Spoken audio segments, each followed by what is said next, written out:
Everyone, welcome. We're going to allow a few seconds for people to enter, and then we will get started shortly. Thank you so much for joining us on this Thursday.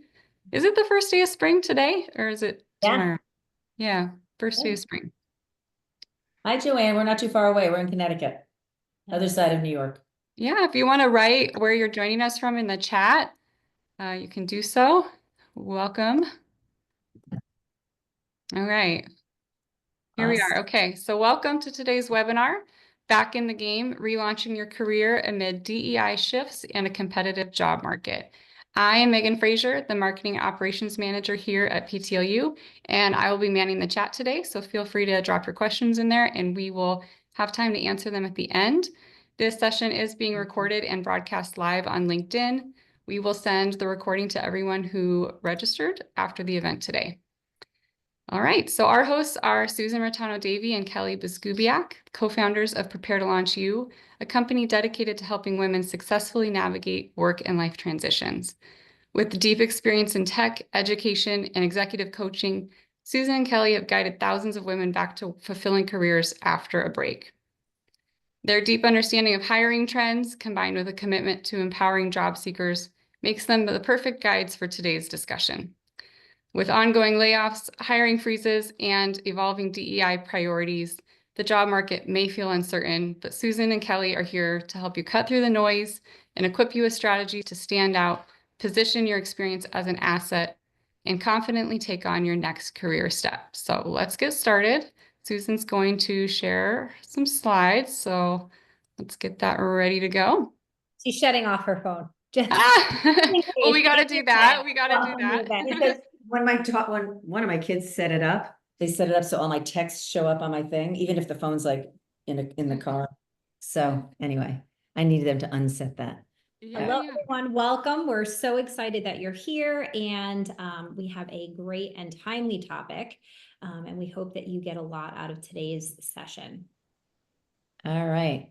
So our title today is Relaunching Your Career in a Competitive Post-DEI Market. I was telling Kelly that last night I saw something came across my feed, and it was someone talking about this post-DEI workplace and how yesterday an edict came out from the government saying that for any funding of any organization, whether it be grant money, federal funding, donation, etc., that there's a whole list of words that can't be included anymore, and female is in there. So crazy? It's kind of crazy. But we want to talk to you about that because it can be unnerving to be entering the job market at any time. Right. When the economy is a little wonky, I don't want to say it's down, it's just confused. And then there are some social factors as well. It can feel that much more so. So we want to put you at ease a little bit. All right.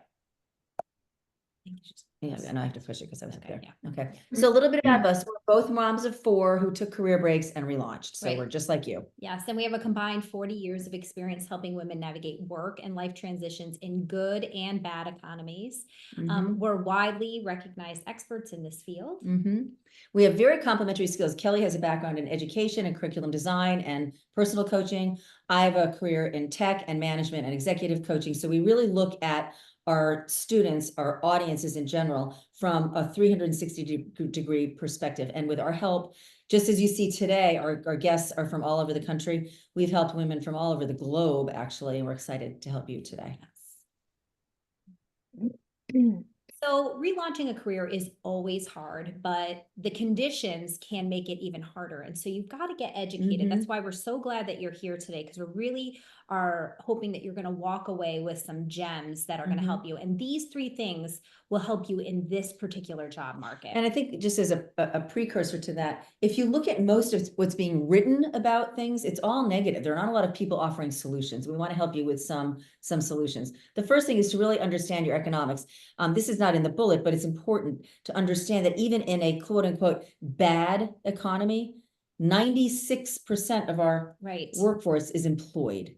So it's really, if you can look at it as the glass half full, you have statistically a 96% chance of getting a job. That's pretty good odds. Your perspective with some of the data that's out there, that it actually is positive. it keeps you going. That was one of the, Yeah. we had someone submit a question early on, like, Yeah. how do you stay motivated? Yeah. And here's an example of how you stay Yeah. motivated, really looking for the positive things that are happening, the things that are going well. Absolutely. I think also to understand that even though DEI is now a bad word, Right. that doesn't mean that the organizations that were really committed to it before no longer share that mission. They may not just be able to use the language or to publicize it. Well, But and we've most actually had conversations because we do work with companies, organizations, and the last 2 calls that we've had with the companies that hired us to do work for them really have been positive for DEI. So it's just good that they're just trying to that- navigate how do we do it without advertising it. So the Right. mission exists. But it does require for you to be really clear on who you are, what you bring to an organization. The biggest mistake job seekers make is they enter with a kind of clean slate Right. and a stop me when you hear something you like strategy. You can't be all things to all people or No. all companies. You need to figure out what your brand is, who you are, what your skills, strengths, and attributes are, what you bring to the workplace, and what you want from the workplace. So your brand and your audience are the key elements. We'll be talking a little bit more about that. And then when the market is trickier, you need to approach it a little bit more creatively. So maybe this job, and we just had somebody, one of our students just landed, and I was talking about it yesterday. You may do it in a project capacity as a consultant or on a temporary basis while the company's waiting until they have a hiring freeze lifted.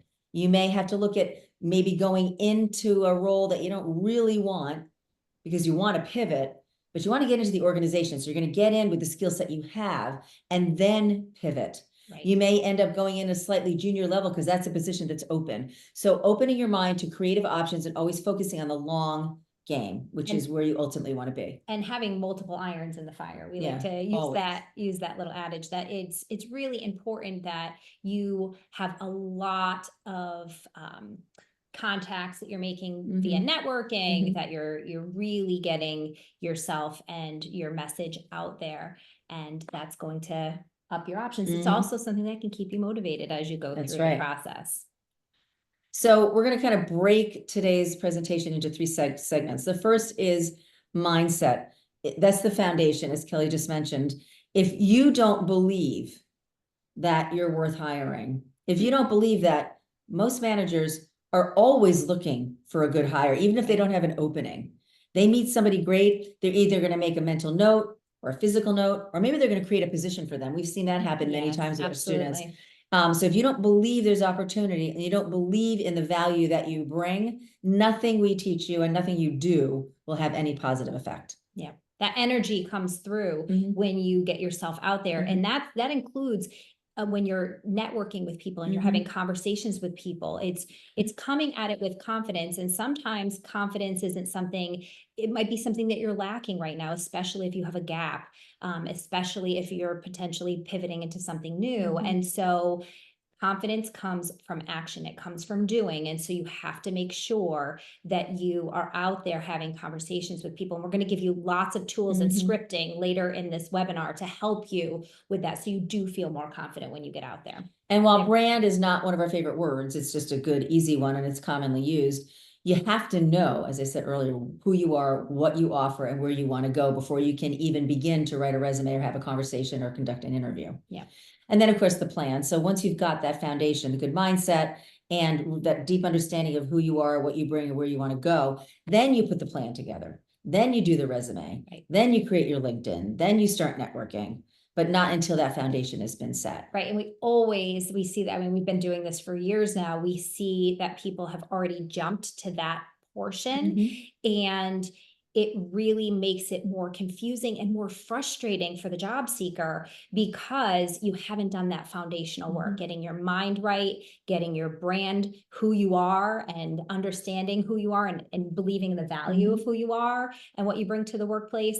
And then it's all of those other tools. So we're actually deep into it right now. We are. We're halfway through, actually 3/4 of the way through our program.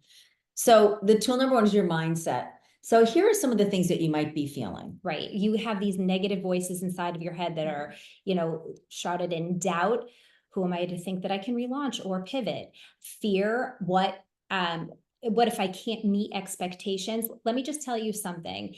We have had more students relaunch their careers in the last 5 years.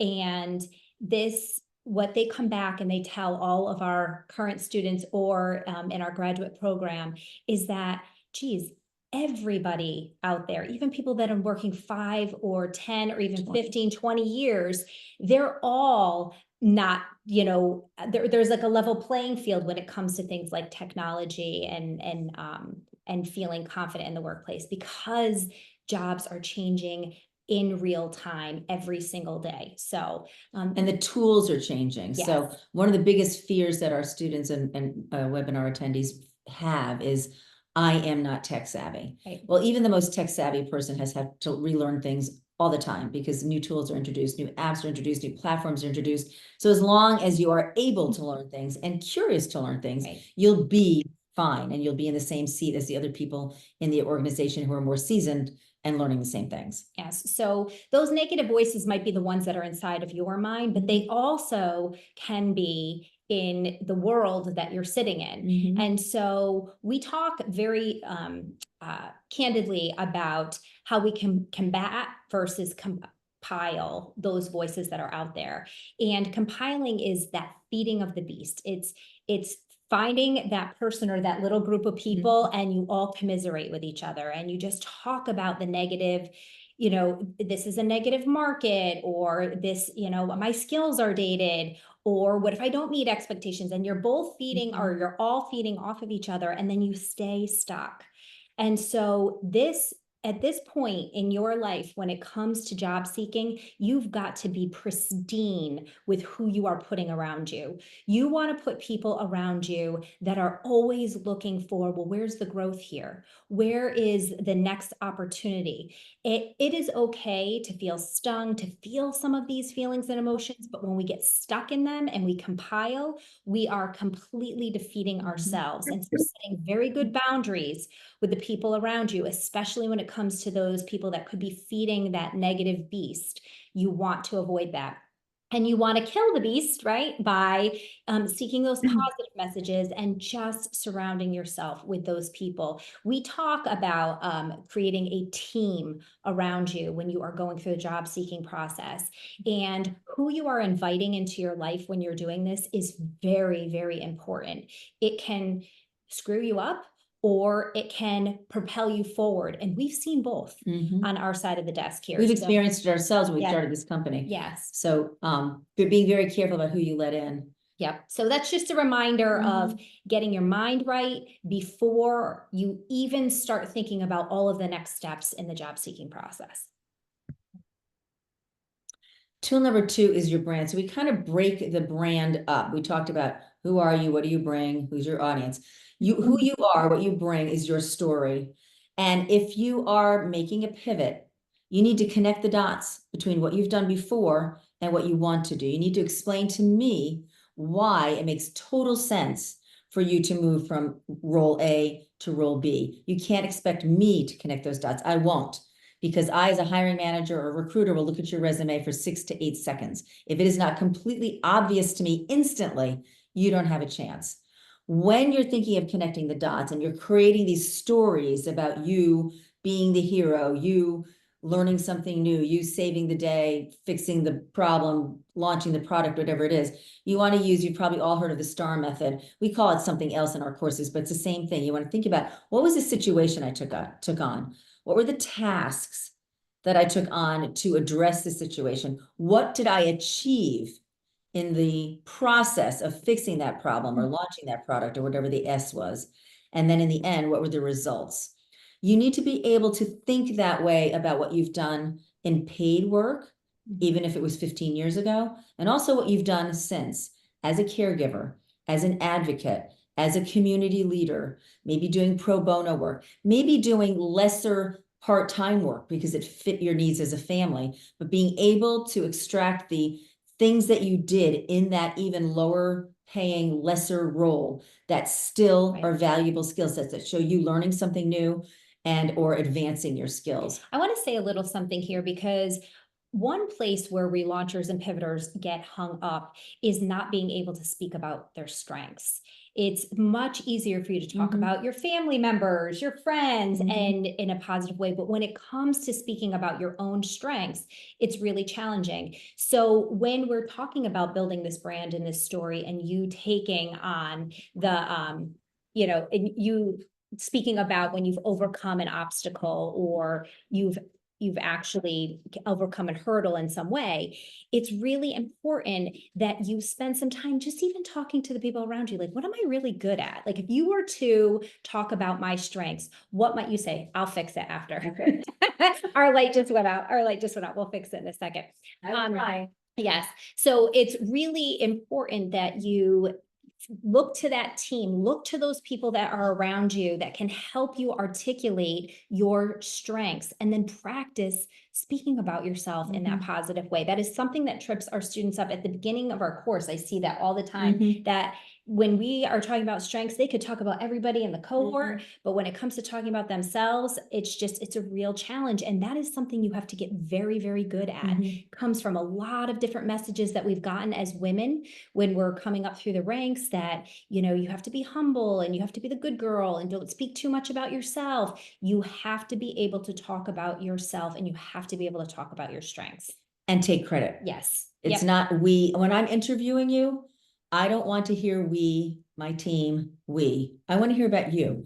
I love the idea of being gracious and sharing credit in one very small part of the interview. But for the most part, I want to hear you talk about you. And that is a very big difference. I interview a lot of men and women, a very big difference. Men will very often feel very comfortable taking credit for what they've done, and women not so. And what happens is I walk out of the interview with the man feeling confident that he can run something, and feeling like that woman would be a nice B player. I'm not looking for B players, and you're not a B player. So make sure that you're owning your accomplishments and being bold and telling me them, which leads us to audience. You have to know who you're talking to. Right. So you can't create a general resume. There's no such thing anymore, because you can only have one LinkedIn. Your LinkedIn and your resume need to be in sync, and they need to be speaking to one audience, and that audience has to be clear in your mind. So it could be, I definitely want to work at this company, and I'm going to figure out what role I can fill in that company, because my priority is to work at this company. It might be a big employer in your area that has a great reputation. I know I want to work in this field. I really want to go back into systems engineering, right? So that's my resume. I might be a good project manager. I might even have some experience in my volunteer work as a communications manager. But my resume can't talk about all of these things. It's got to be very clear that I want to be a systems engineer. And again, you're going to connect that story. So one example I give is that, just for fun on the side, I teach yoga, Pilates, and bar. And I teach them pretty regularly, and I've taught them for a very long time. It's nowhere on my resume. On my LinkedIn, I kind of say it at the end, like that's something I do. Even though I could write a long resume about that, but I'm not looking for that kind of a job. So I have to write my resume for the person I want to hire me. And I can't have a lot of other things in there that are going to distract him or her, because I can't direct them. I have to make sure that everything they see in my LinkedIn and everything they see in my resume really speaks to them and what they need for their hiring, for their position. And then, of course, the platforms, and I touched on that, right? Really important to be able to tell your story in different modalities, those listed, and we'll talk about that a little bit more. All right, so here are the 3 essential messages of any career break. If there's anything you want to screenshot, it's this slide right here, because it actually walks you through a very scripted way to talk about your career break. So go ahead and do your thing. Most women apologize. They either apologize for the career break and feel shame and guilt about it, or they pretend it never happened. I'm not stupid. If I see 5 years at the top of your resume starts in 2020, I know you took time off. If your resume starts in 2025, but between 2002 and 2024, there's nothing, I know you took a career break. So I, as a hiring manager, will tell my own story of myself. I'll make it up, and unfortunately, and I thought about this before I had kids.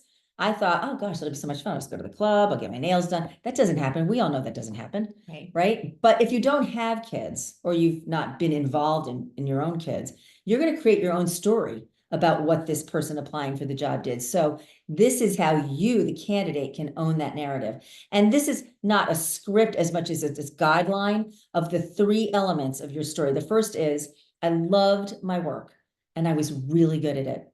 It was a big sacrifice for me to pause my career.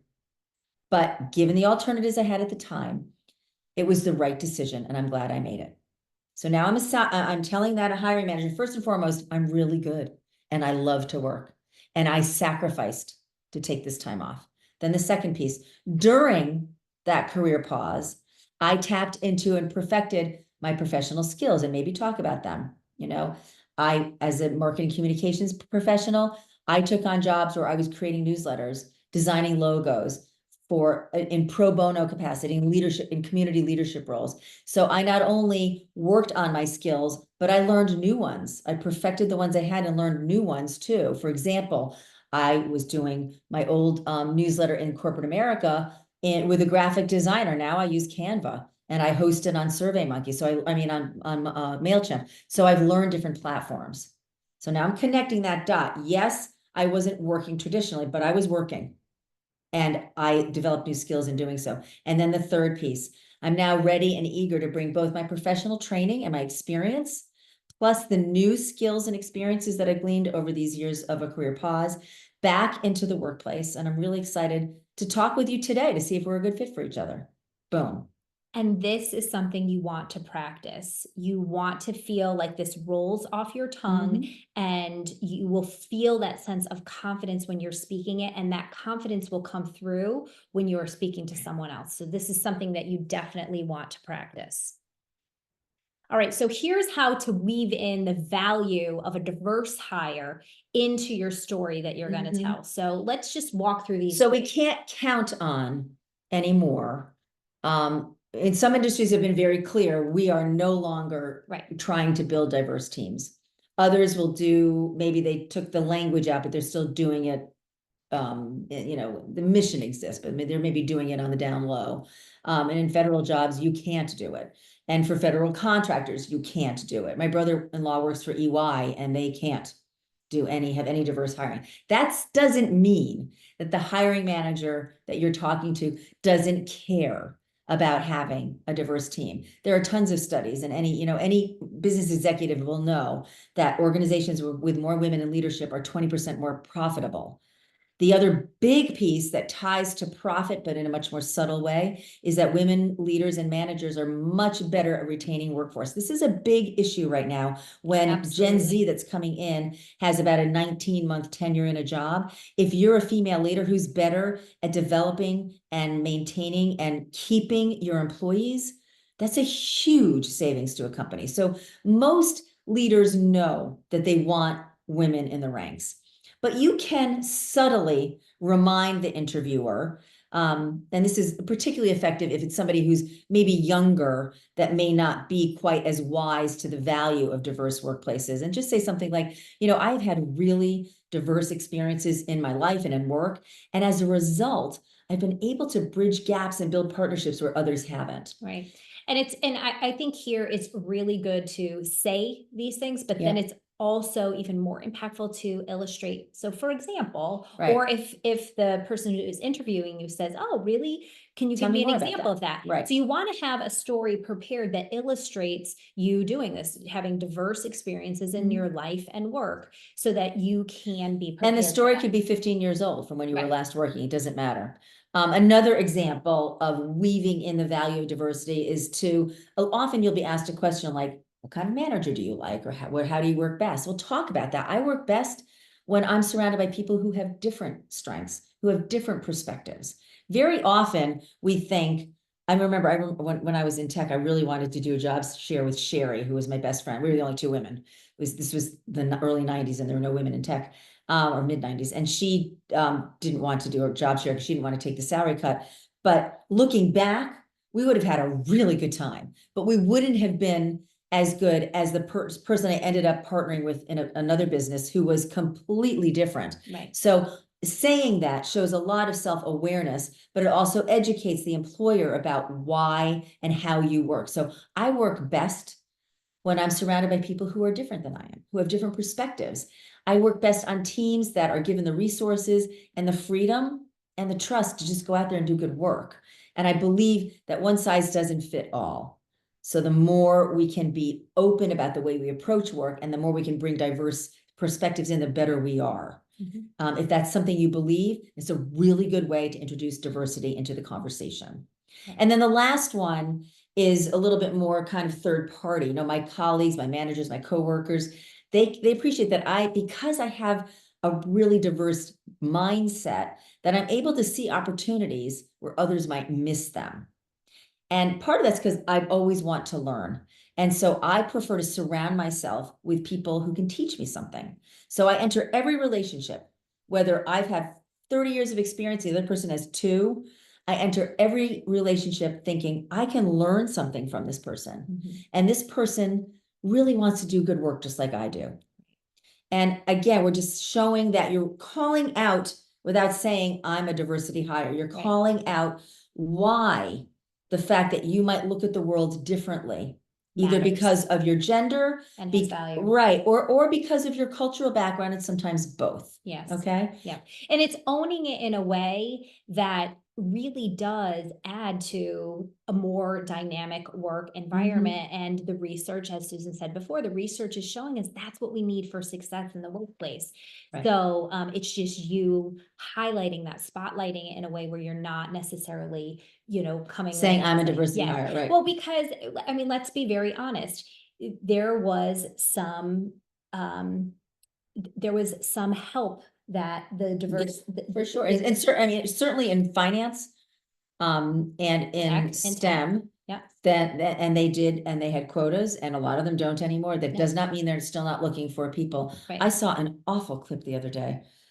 It was, and I'm putting in the newsletter. So if you sign up for our newsletter, you'll see the whole thing. But it was Tucker Carlson. I don't know the date of the video, but he said, when I'm in the hospital and a doctor comes in and she's female and not white, I immediately say, this doctor was only hired because of her color or because of her gender, and I don't want her helping me.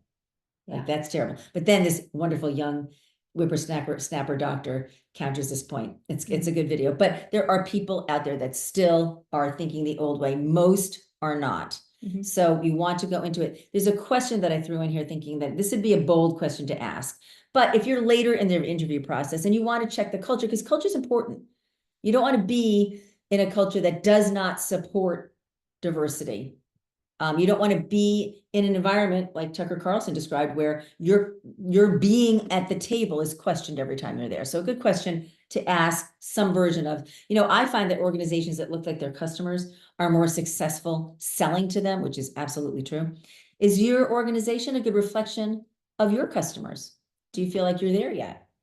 Put the onus on them to answer that question. So these are just some suggestions. They do take a certain level of confidence. They're probably better or statements and questions that are better posed later in the process of an interview. Right. But good ways to introduce that, especially today. And in all 3, you want to be thinking, just as your pre-homework to interviewing, you want to be thinking of, what stories do I have that can illustrate this? Because we can say statements all day long, but we have to be able to back it up.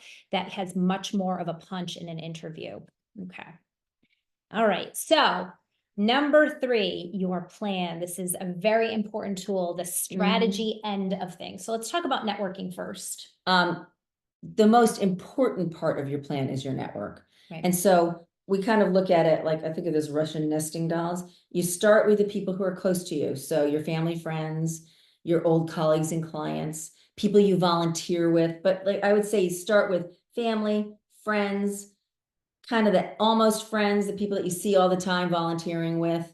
And then you start branching out to old coworkers and managers, to old clients, making sure that you find people in those circles who are good connectors themselves. They have big connections themselves. Right. And let's just highlight that for a second.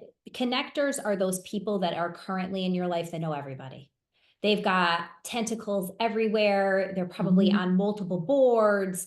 But they're just and they actually get something out of this. They get a Yeah, they payoff love of it. connecting Yeah. people with each other. This woman, Stephanie Simmons, that I know. I mean, Stephanie, if I call her right now and I say, Steph, do you know somebody that she will call me back in 2 days and she will know 5 people. Because she'll be motivated to go Yes, find it too. because there is something in them. When you meet a good connector, they are somebody that love doing this. Mhm. So just know that they are stationed in your life right now. Seek them out. This is a great person when it comes to, and we joke about this also with our students.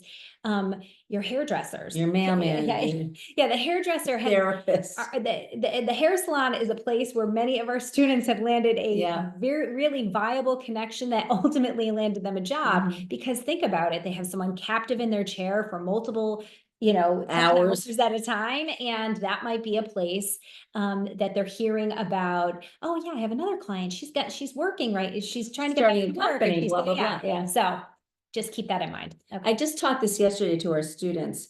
You want to tap into the hidden job market, which means you want to find opportunities before they're posted. Depending on whose numbers you believe, only between 40 and 60% of jobs are ever posted before they're filled. So knowing that, if you can get in front of the job being posted, because when you find out about the job before it's posted, it's you. Yeah. Once the job is posted, sometimes within minutes, it's thousands of people. And after a few days, it's thousands of applicants. Right. You don't have a chance. I mean, statistically, nobody has a chance. And statistically, only 20% of Americans say that they found their job or landed their job strictly by applying online. Right. Most people are finding their jobs via networking. We got a question, Megan, about viability of jobs on a job board. Can you read that question? Because I want to answer it now while we're talking about it. Sure. Yeah, so the question was submitted before today's call from Tiffany, and she said, well, we had 2 questions that were very similar. I'll start with Tiffany's. What are some strategies for handling hiring screens by bots and telling legit roles from automated hiring scams? So there's that question, and then there's another question from Kimberly, who says, why is it so difficult to connect and network with people using LinkedIn? The recruiter world has managed to find people, but real companies can't or won't develop better avenues to fill open roles. Okay, so first, a couple things. So first of all, when a job is posted, it's for one of 4 reasons. It's being posted because they may have a job opening in June because there's this big client they're working on. But we're going to post the job in January in case we get that client in June, just so we can kind of test the waters and see who might be out there. It's just for information purposes. Number 2, I'm going to post this job because I have to look like I'm complying with EEO policy, but I already have the candidate for this job. She's doing the job as a temp right now, or she's my boss's niece. And I'm going to go through the whole process. I'm going to screen a bunch of people. I'm going to interview people. I'm going to bring them all the way through. And then at the end, they're going to get an email saying, thank you so much. You did really well, but you weren't the chosen candidate. Right. And we know this happens. We just heard a student do it yesterday. Yeah. Yeah. And the student we talked to was that person. She said, I'm the person you hate because they brought me in as a temp. And then they wrote the job description knowing they were going to hire me, telling me they were going to hire me. She came back and told our students that. Yeah. The third reason a job is posted is for optics. So if you're a company that is looking to raise funding, if you're a company that is very concerned about maybe investor relations and predictions for a merger or an acquisition for your due diligence, whatever it is, any reason that you want to look like you're doing well, when your numbers maybe don't show that, is to have a lot of job openings. It shows that you've got optimism. It shows that you're looking forward, that there's opportunity coming, even though it's really just a sham. And then the 4th reason that a job is posted is because a company has a job that needs to be filled and they don't already have a candidate. That's number 4. Right. So my answer to the question is you should not be applying online. And I'm shocked that so many coaches are still out there telling you to apply online. None of the numbers from McKinsey, from HBR, from Bain, from LinkedIn itself, Any numbers you look at will tell you that you are wasting your time if you're writing a resume for a job board. If that's where you're spending your time, you will never get through. And especially you won't get through because your resume isn't conventional. If you're pivoting, it's not always obvious by a bot that you're pivoting and why you should pivot. So you And just if get you're, bumped. yeah, and if your career, if you got any break or any unexplained job hops, or you were here and then you went here briefly and you went there, the computers aren't that sophisticated. And remember, in 2025, the hiring man or the recruiter's job and or the ATS applicant tracking system's job is not to find the best candidate. It's to eliminate as many as possible, Right. to make the numbers small enough that they can then try to find a good candidate. Right. So it is all defense. Yeah. And so the job board really is a place where you can gather data. Oh, is this a real position? But then network with someone who's Well, you don't, looking for the yeah. organization to say, oh, do you know, are they really hiring for this job? Like, what's the deal with this job? What's Yep. happening there? So you are going at it in an educated way rather than spending hours. And here's the thing, when you spend hours applying online, you feel like you're moving the needle. You feel like I worked really hard today to land a job. And then you have that feeling of being defeated when you either get a rejection Or you don't hear anything. anything at all, and you've just spent all of this time. Instead, using it as a place to gather data. Is this organization that I'm really interested in that we talked about earlier? Is this organization like, are they really hiring for a position? Oh, they are. Well, you know what? Now I'm going to network and see, that's using LinkedIn. You're going to network and see who works at that organization that you know. And then using that connection, you're going to vet, is this a real position? Are they really hiring? Do you know a hiring manager in that department that I could talk to or have a conversation with? So you're really using your time to really move the needle, not just feel like you're moving the needle, but really move the needle. So you spend, maybe 10% of your time using a job board, using it mostly as a research tool. So you can learn about roles. So maybe you worked in personnel 20 years ago, then it became HR. Now it's talent development or talent management. That's a very good example of the same job has gone through three and probably four permutations of name.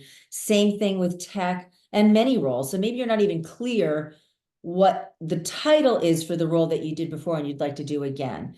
Great use of job boards to read about those things, to look at what are the job requirements, what kind of background. Another thing to remember though, is that women are they feel that they need to meet about 95% of the hiring criteria before they even consider themselves a candidate, where men, it's half that. So the general rule is if you meet the top three, usually the most important things are the things listed first. If you meet half of those total qualities, you're probably a decent candidate. But using that, if you're forced to apply on a job board, maybe because you're nervous and the job posting ends tomorrow, you're doing that posting knowing full well there's probably a less than a 5% chance you'll even get an interview. And then using networking to get yourself in the other way. And we did a full webinar on AI, which you can find in our library. We actually have one coming up with the Mom Project. Oh, we do. That's right. The 16th. When is it? It's April 15th. It's going to be a Tuesday coming up in April. We're doing it live, but we do have a recording. We do have a recording of it. And I think it's not a bad thing to look at because AI can help you. Yeah. AI should never be used for messaging, ever. If you watch the webinar, we'll probably use the same slide for the Mom Project. We fed in a student's experience and we had AI write an about statement, and then we wrote one or she wrote one, and the difference is profound. But you can use it as a research tool. And I use ChatGPT. I find it can be helpful. Then the more specific you can be in your instruction, the better. Yeah. So as you, go ahead. Yeah, no, I was just going to say, so consider the other options here. I think we are so programmed to think of the one work paradigm, which is full-time, 9 to 5 in an office or hybrid. That's kind of what we envision. But when the market is tough, companies often will have hiring freezes or really limited hiring budgets. And that doesn't mean that there is an opportunity for you. There is no opportunity for you. It just means you might have to think more creatively. One way I like to look at it is if I'm down a person on my team that we're all working harder. We're that much busier because we're covering. I may have a hiring freeze, but that doesn't mean that the work has gone Right. away. The work still needs to be done. Hiring comes from one budget. Temp and contingent employees are not part of that budget. So whereas a company, you may not, as a manager, be able to hire anyone, but you can hire as many contractors as you like. Right. So as a professional going out there, if you're making inroads and people are saying, you know what, you look great, but we don't have any openings, that would be an opportunity to say, you know what, I'm really interested in this team, and I'm not really even ready to make a commitment yet, but I would be interested in maybe helping you out with some of the work, because clearly you're really challenged right now and you're not meeting deadlines or projects are being backburnered. Maybe what we could do is bring me on as a consultant or a temp or a project worker, whatever you want to call yourself. Right. Another example, there are corporate returnship programs. Many of you have probably heard them. We have a short YouTube or Spotify session just on returnships. If you are considering returnships, please listen or watch that, because there are things you need to know about those programs. But you do not need a formal returnship program. Let's say you're coming out of a long gap, and maybe it's been determined that the employer really likes you, but you're not quite ready. You could create your own internship or returnship with the company. Just say, look, how about we do this? I would like a little time to get caught up. I think you would feel more comfortable bringing me on if I had some time to get whatever the skill set is back up to date. But clearly we've got good energy here. Why don't we consider doing a 90-day internship program where I'll be paid less because I'll be learning. And then at the end of the 90 days, if we feel it's a good fit, if I'm feeling good about you, you're feeling good about me, then we could talk about morphing into the regular full-time role. And lastly, but not necessarily least, if you are looking to work, particularly in a nonprofit area, Right. sometimes the best way to get in is to start as a volunteer. We had in our very first pilot, before we put our career relaunch course out on the market, we had a woman named Allison who went through the whole program. And at the end of the program, she went back to a place where she'd been like a foot soldier volunteer, and made it known that she was looking for a leadership role, and she ultimately moved into a director position. And some people would consider that a failure on the program, but the key was she didn't need money. She was actually quite wealthy. She wanted to work because she wanted the intellectual stimulation and the community and the feeling of purpose, and she could get that just as well as a director on the board of this large national nonprofit.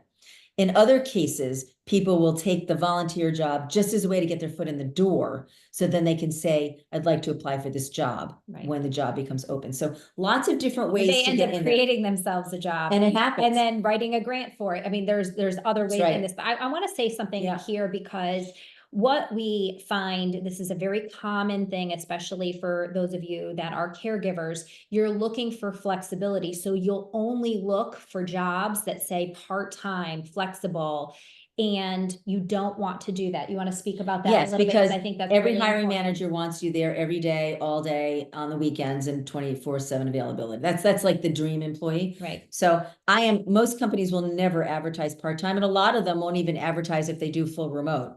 They do it if they want you. Yeah. So you negotiate for flexibility at the end of the process when they offer you the job. The only caveat there is, I mean, if you're truly only available to work a day a week, that's different. But if you're available to get the work done in, say, 30 hours, then you absolutely would negotiate that. And we have plenty of content on our YouTube and Spotify channels about negotiating for flexible work, but do not look for the jobs to be advertised, because they won't be. Right. Oh, and if you are, because I mean, this often happens with our students, where they'll come to us and they'll say, oh, well, I'm really looking, flexibility is really important to me. Well, that's great. And you know that, but that's not something that you share out of the gate with someone that you're applying for. And this also helps you to feed that idea that we told you in the very beginning of you want to have lots of irons in the fire. And so if you are already limiting yourself because you're saying I only can apply to a part-time job, when, you know,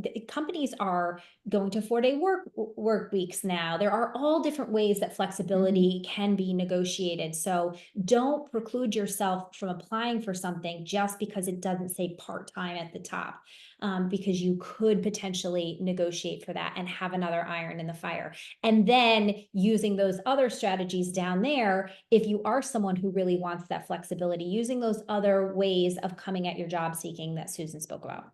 Okay, so your resume and LinkedIn profiles are very important assets. They showcase your positive mindset, they convey your brand, and they open doors to execute your plan. So let's talk about the essential resume and LinkedIn ground rules.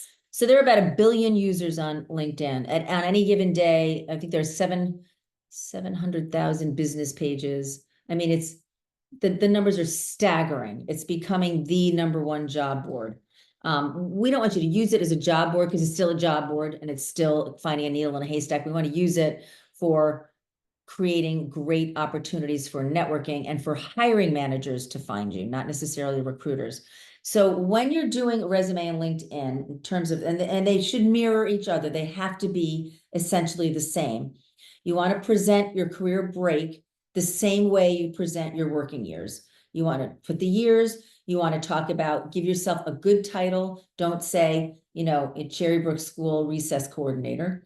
Talk about, you know, the town, you know, Canton Public Schools, enrichment coordinator, enrichment leader, a program manager, whatever you want to call yourself. The nice thing about being a volunteer is you can call yourself anything you want. Yes.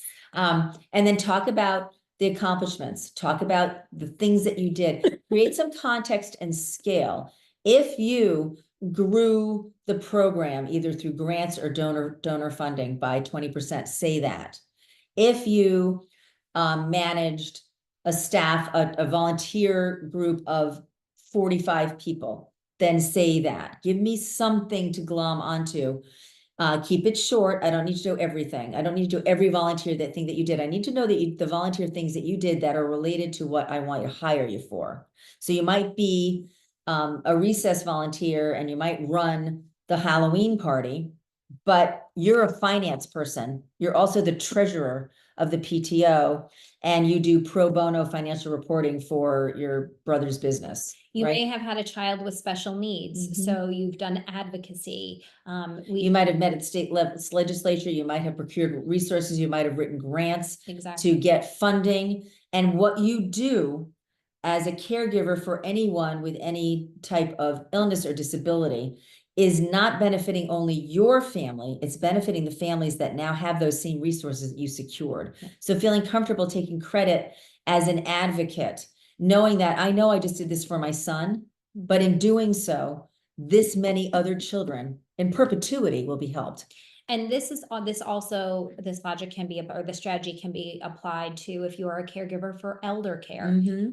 Many of us are taking care of older aging parents, and there are a lot of ways. You might be POA, you might be an executor, you might be negotiating with health insurance companies or Medicare. I mean, there are a lot of things, and these are becoming increasingly more easily understood as people start dealing with these experiences themselves.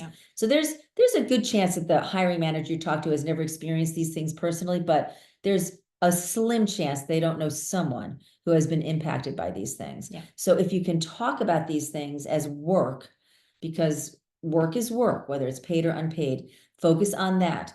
Don't put a disclaimer after every job, part-time, you know, volunteer. I don't need to know it was part-time. I don't need to know it was unpaid. I need to know what you did. And you control that by what you tell me. And did you tell them already? We have plenty no, I of didn't. YouTube videos. Megan, you can direct them in that direction, but we have plenty of YouTube videos of how to create this language. Yeah. And really, it's like you could be managing an Airbnb. You could have made multiple moves. I mean, there's so much work that's being done in those opt-out years that is extremely valuable. And sometimes it's just learning to put the language to it to make it sound professional and put it in a resume, and you will feel good about it. We promise you. And you Feel have good to about believe that. it though. Yes. You have to feel confident when you do this, because I will smell it in a minute if you're coming in and you don't really believe what you're saying. Yes. And I think you can just have some confidence in knowing that we've been doing this for a long time and it works. Yeah. We had someone yesterday when I was teaching, Asta did her thing. She had a 16-year break. She was a project manager in tech. And after 16 years of caregiving, she wanted to pivot into bioscience in academia, which is very hard to get into. It took her about a year and a half to land. She was relentless. She had other opportunities along the way, but she knew what she wanted and she got it. And she was extremely happy. And everything she said was, I presented my experience. I did not apologize for my career break. You'll notice the last bullet here says, or the second last, you can call it a break if you like. I don't think that's necessary. As long as you're telling me what you did during those years, and that the experience that matters most to me, which is that big job you had before you stayed home, as long as that's on the first page, I'm good. My feeling is on LinkedIn, where you can choose career break. If I'm looking at that as a hiring manager, I see career break and I just don't look. But if I see experience, I read it. All right. So your goal is always to get in front of someone. 90% of your time should be spent doing this. Remember, we talked about you can really get that good vibe and feeling like, oh, I worked really hard on my job seeking today. I applied to X amount of jobs online, because you can do it at mass now. But the reality is you should be spending such a little amount of time there, and you should be spending far more time connecting with people. And that 90% of the time spent trying to get in front of someone, that can mean on the phone, that could mean on a Zoom. It just means not just pointing and clicking, and we call it post and pray by applying online. I want to hop on there. So Andrea Cribbs in our chat here, she wrote earlier, do you recommend multiple resumes or gearing them to different jobs? No. In fact, no, absolutely not. You can only have one resume because you can only have one LinkedIn. So here's an example. I personally could do a resume for like executive leadership, general management. I could do a resume for like enterprise sales management. I could do one for teaching yoga. I mean, all these different things, right? But I only have one LinkedIn. So I might put those 3 resumes. Let's say I was desperate, needed to get a job. So I'm going to go, I could do yoga. I could go lead something. I could do whatever. I might put all those resumes out there. And I don't know who has which one, but I only have one LinkedIn. So what's the LinkedIn going to say? It can't say all of those things because they're very different, right? It can only say one. So you have to, Andrea, choose what it's going to be. Now you may have, well, I could be a project manager. That's what I used to do, but I really have a lot of experience now in communications and marketing. I might want to do that. You have to pick one. And when you're in our course, we force you to pick a lane, and it may not be the right one. You might say, all right, I'm going project management, and you might have a great resume and a great LinkedIn and kind of go through the process. And you may decide through your interviews, you know what, I don't really want to do this job. Then you just start over and you say, you know what, now I'm going after communications. And then you change the resume and the LinkedIn together. No customization. You can't do it because you can't change your LinkedIn every time you change your resume. Right. And that is why where we started this webinar today, those fundamental like 2 steps before you start creating these tools is so important. In really that step about understanding your brand. What are my strengths? What are my skills? What am I bringing to the table?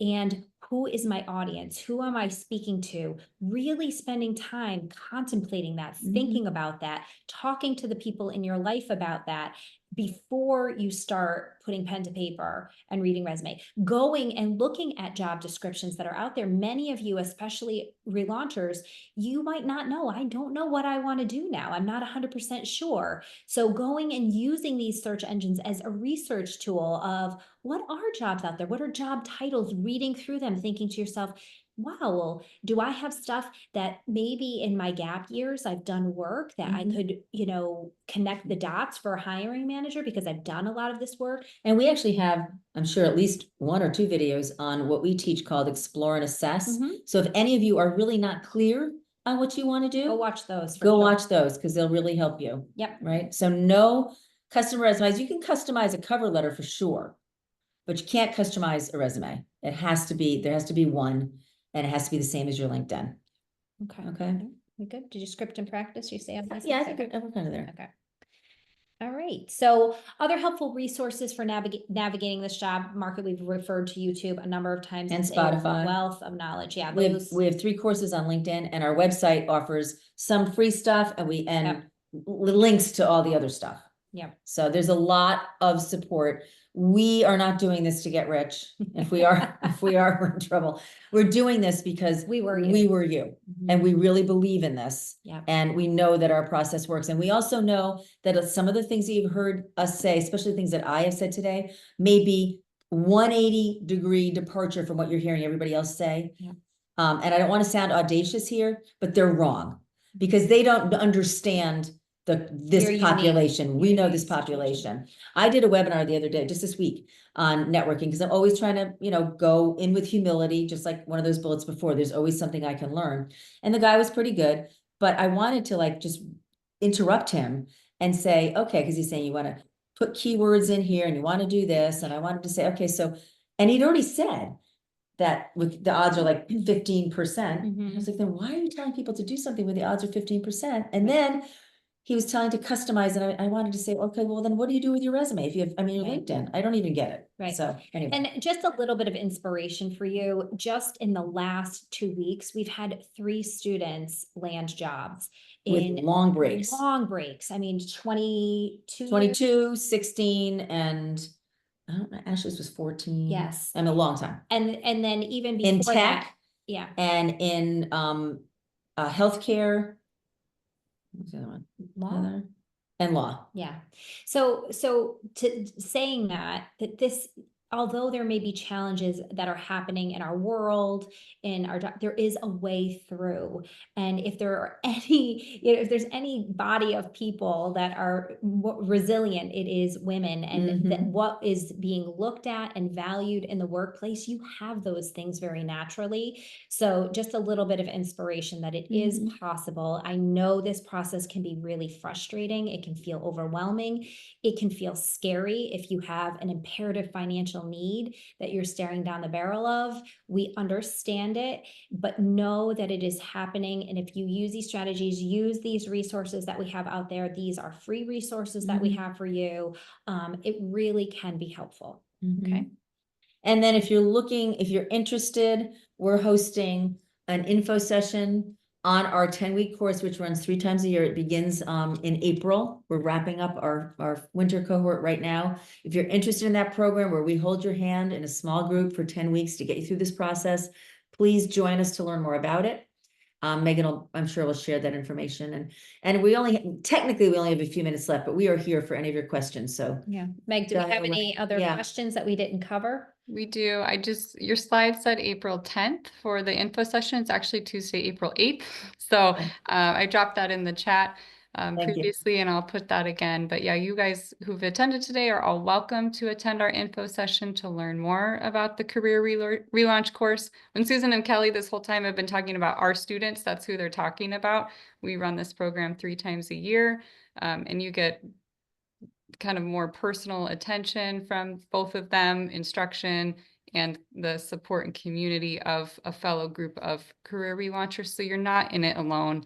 You have that built-in network. Those of you who might be more rural or kind of have lost your network, this is your chance to build a network with other people who are doing the same thing.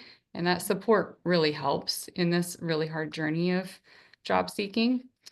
We do have some questions that we didn't answer yet.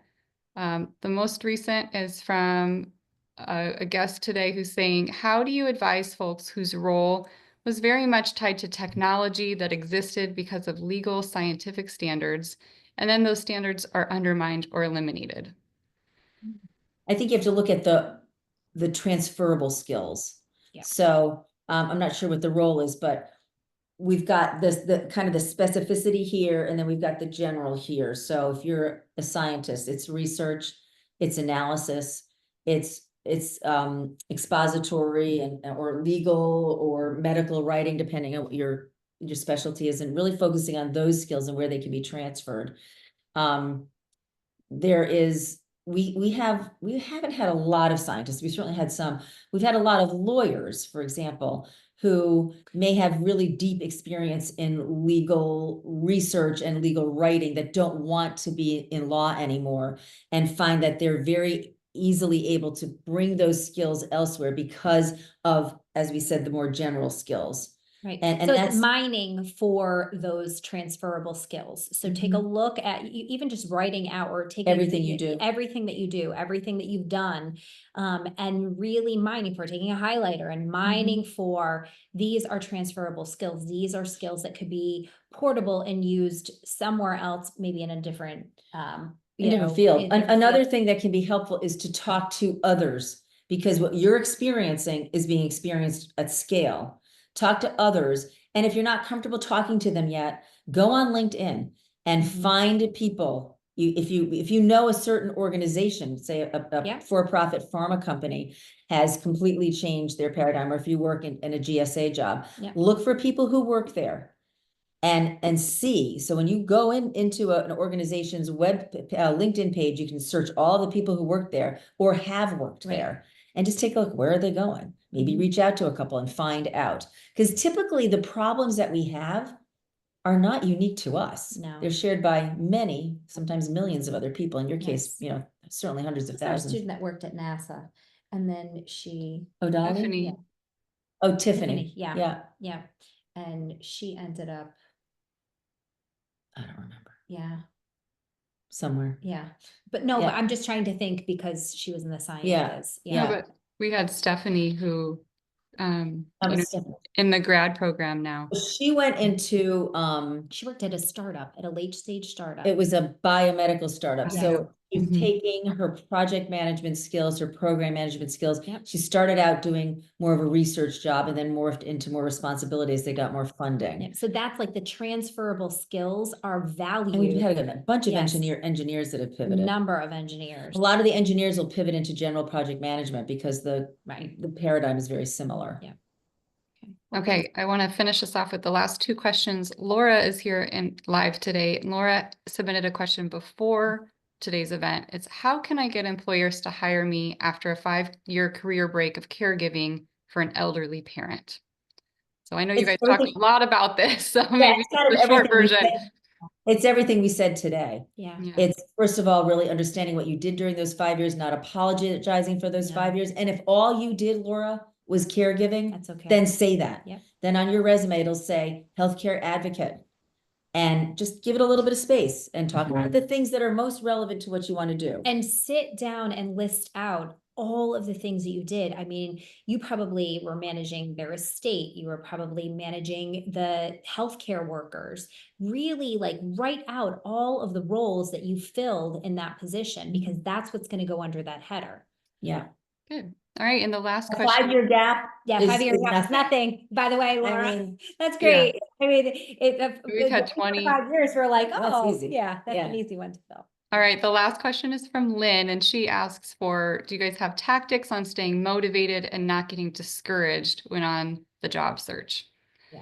I mean, the most successful one, and this is going to sound self-serving, but it's true, is to do it with other people. Absolutely. That's the biggest reason people join our program, is because they're doing it with a group of 10 or 11 other women, and they have that support and accountability. And when we ran the pilot of this, we actually had a focus group of women, and one of the things that they said is that they needed a community. So when we launched the program at first, it was fully online. And when we found out that the women weren't finishing it, we created that focus group that Kelly just mentioned. And they said, we love the content, but I couldn't stay motivated or accountable. That's when we introduced the live component of the program. So that is definitely one. The other one is being able to lean on the people around you, because what often happens is I'm just going to do it on my own. It's this thing about women. We're resilient, we're resourceful, and we try to do it all on our own. I talked a little earlier about building that team around you. Really think about who are you inviting to be on that team to help you return to work, or pivot in whatever you're doing, because having that team of people that can carry you, that you can ask questions to, that you can lean on, someone who maybe has made the return to work already themselves and been successful in doing that, asking them for a little bit of their time. Can you meet for coffee? Can we go for a walk? And just have that conversation with them about, how did you do it? What were some of the tactics you used? That can be really helpful too. But to Susan's point, knowing you're not alone in it when it gets hard and difficult, having that sense of community to pick you up and understand what it feels like, because sometimes your spouse or your friends that are around you that are not doing the same thing that you're doing don't really understand, and it can make it feel even that more lonely. Sometimes they could be the ones putting pressure on you to make this happen now, or last week or a month ago. You really need positive voices that really have empathy and understanding, because this process is a tough one. It definitely is, but it is so doable.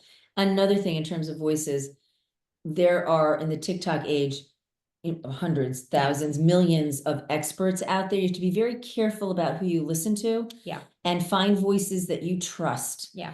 To help guide you in this process, because you could turn this webinar off and start another one. They're going to tell you everything totally different. They're going to talk to you about keywords. Okay. Yeah. We didn't talk to you about keywords at all.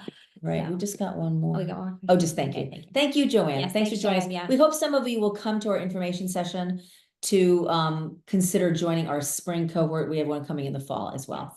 Yes. Yeah. And thank you, Megan, for always keeping us. Oh yeah, I love it. Happy to be here. I know, I kind of know from the backside how many women you guys really help. And but you're also a graduate. I am a graduate. Actually, that's how I came to PTLU. I was at a juncture in my life and needed a career change and was very unclear about what I wanted.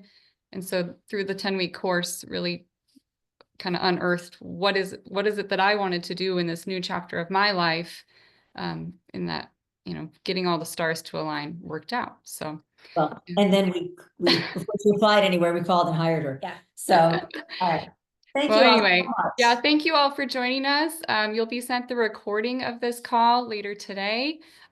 We hope that you stay connected with Prepare to Launch You. Like Susan and Kelly mentioned, we're on Spotify, YouTube, LinkedIn, of course, our website, preparetolaunchu.com.